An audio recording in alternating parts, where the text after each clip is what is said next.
support the petition by the people of Jomvu constituency in Mombasa.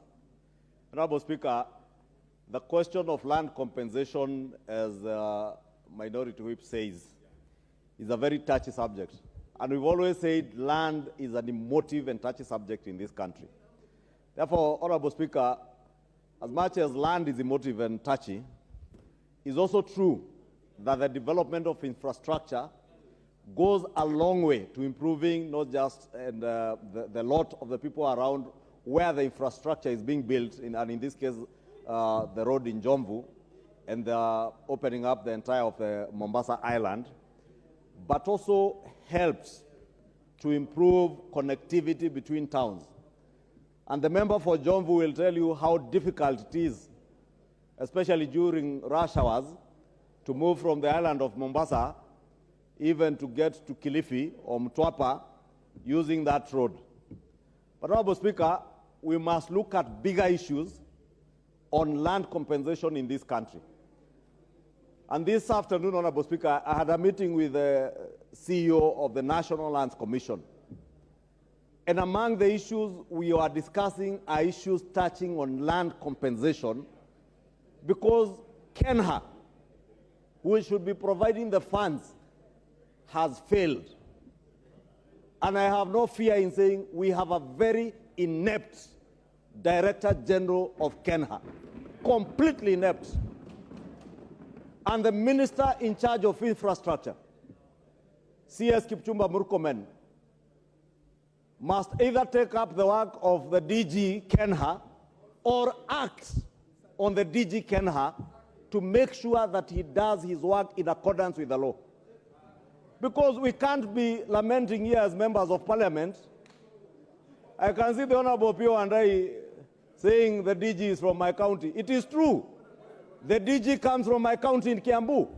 What's your But I point do not stomach ineptness, even in my own office. I'm on a point of order. Not stomach ineptness. I'm on a point of order. Madam Speaker, you know, yes, we have got rules in this house that have to be applied at all times. I have got no knowledge of that DG in person, and neither do I hold brief for him.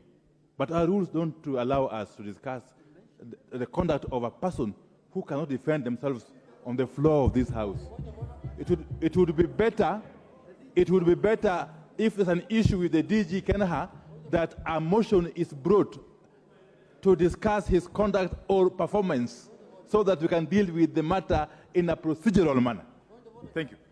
What's your point of order, Honorable Junet? Honorable Speaker, I cannot disagree with my leader here. But, Madam Speaker, we are discussing here the office of the Kenya National Highway Authority, Madam Speaker. And if they are doing a shoddy job, and you know, through God, through, I think, some angels that now has come through the majority leader, and the majority himself is condemning today KeNHA here in the House, Madam Speaker, we just have to clap for him. We cannot oppose him. We cannot oppose the majority leader. Yeah. You may proceed, Majority Leader, with those compliments. Thank you, Honorable Speaker. You know, my good friend, the leader of minority, might not have listened to me keenly because he was being interrupted by the member for Kathiani. Because I was not discussing the conduct of a person. I was discussing the office of the Director General of KeNHA. And the person who holds that office, if he's inept, I have no fear saying he's inept. And I said he actually hails from my county. But ineptness, not village, county. And the Honorable Junet must know I do not just come from a village. I come from a village called Mayaihe that hosts the Alliance High School. And I don't need to say that. That is why the senior counsel, Otiende Amolo, the other day I went to a village school. But you know, it is so derogatory to refer to the Alliance High School as a village school. Honorable Speaker, I was saying on KeNHA, Honorable Speaker, because that is a bigger issue. We cannot be committing public resources to construction of roads. And the engineers who designed those roads know that they have designed a road that is going to touch on particular land that belongs to members of the public, by the time they are committing a contractor, they must have made sure that the monies relating to land compensation have gone to NLC and the people compensated. Because we are also misusing and misappropriating public resources when contractors are penalizing the same KeNHA for idle time because they cannot access the ground where they are to do a road. Honorable Speaker, is not just Jomvu.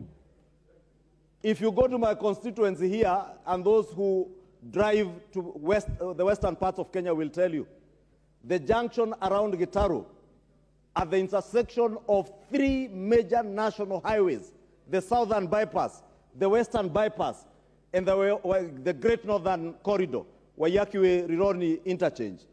That interchange, Honorable Speaker, has stayed for like 4 or 5 years without being completed on account again of land compensation.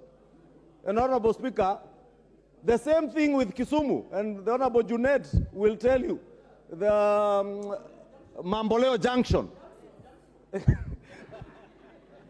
Honorable Speaker, you must protect me from Honorable Junet. He's telling me to pronounce junction as Junction. And he knows I hail from Kikuyu, not the other part of that part of the country where the Honorable Tiende Omolo would say Junction. So the Mamboleo Junction has stayed, I think Mamboleo is close to 9 or 11 years, incomplete. But you can be certain the contractor there is charging for idle time, for idle equipment, and penalizing KeNHA. And we are paying interest, Honorable Speaker. And that's why I'm saying the CS in charge of infrastructure, CS Kipchumba Murkomen, besides giving directives from his office, he must show this country that he is able to deliver on the mandate that the people of Kenya gave him through his appointment by His Excellency the President. And he must begin with KeNHA. I say he must begin with KeNHA. Because that is where the problem is. And I know they will hide behind, oh, we have not had resources, exchequer resources. If you look at the amount of money being wasted in what are called PBC contracts in KeNHA, you'll be amazed. Contractors in KeNHA and Kura are minting billions of shillings from taxpayers' money for sweeping roads and planting flowers. And these are facts, Mr. Speaker, Madam Speaker. Therefore, let us not hide behind, oh, people, this one is from my county, the CS belongs to my coalition. They must deliver. And none other than President William Ruto has said every public officer he has appointed to office must deliver services to the people of Kenya. And if you are holding public office to serve private interests above public interest, count your days. And let me speak to those engineers in KeNHA. Start counting your days if you do not shape up. You will either shape up or ship out.